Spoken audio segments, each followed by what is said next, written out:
ইশরাত এমন প্রশ্নে অবাক হয়ে গেছে। আমি? হ্যাঁ তুমি। কাল রাত তোমার সাথে আমার বিয়ে হয়েছে, সেই হিসাবে তুমি আমার বউ।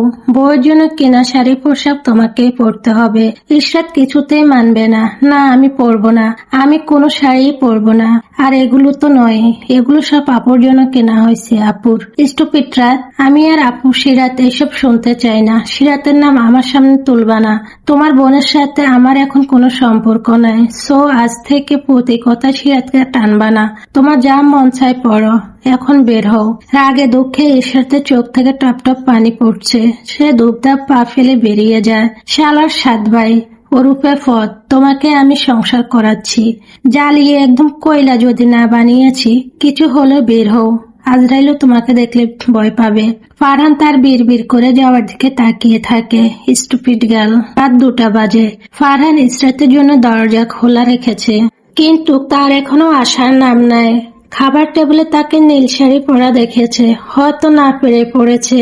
ফারহান এবার উঠে যায়, সোজা ফারহার রুমে যায়। বাড়িতে রাতের কাছে শুধু সাদ আর ফারহাই আছে, তাই গামটি মারলে সেখানেই মারবে।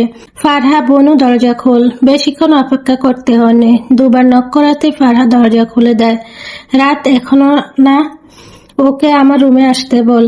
ফারহা ভাইয়ার দিকে তাকিয়ে একটু স্তব্ধ করে বলে, ভাইয়া, রাত তো ঘুমিয়ে গেছে।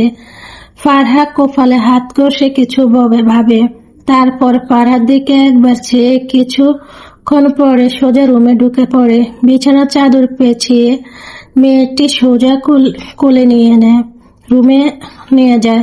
রাত, তোর যে এত বুড়ো বয়সে কোলে উঠতে ইচ্ছে করছে বললেই তো হয়, এত নাটক করার কি আছে?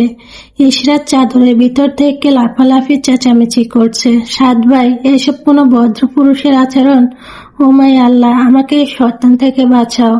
ফারহার বকবকানি হাওয়ায় উড়িয়ে দেয়, নিজের রুমের দিকে এগিয়ে যায়। দমকে বলে, তোকে এনেছি আমার ব্যক্তিগত চাকরানি বানাতে, আর তুই কিনা কাজ না করে নাক ডেকে ঘুমাচ্ছিস? তা তো হয় না রাত। তুমি ঘুমালে আমার হাত পা টিপে দিবে কে? আর কত কাজ বাঁচাচ্ছে, সেসব তো করতে হবে নাকি? রুমের দরজার দিকে একবার ঘুরিয়ে ফারহার দিকে তাকায়। সে হা করে তাকিয়ে আছে। বনু, দরজা লক করে ঘুমিয়ে পড়। ফারহা মুচকি হাসে, দরজা বন্ধ করতে করতে বলে, গুড নাইট ভাইয়া। গুড নাইট ভাবি। ফারহান রুমে ঢুকে রাতকে ছুঁড়ে ফেলার মতো বিছানায় রাখে।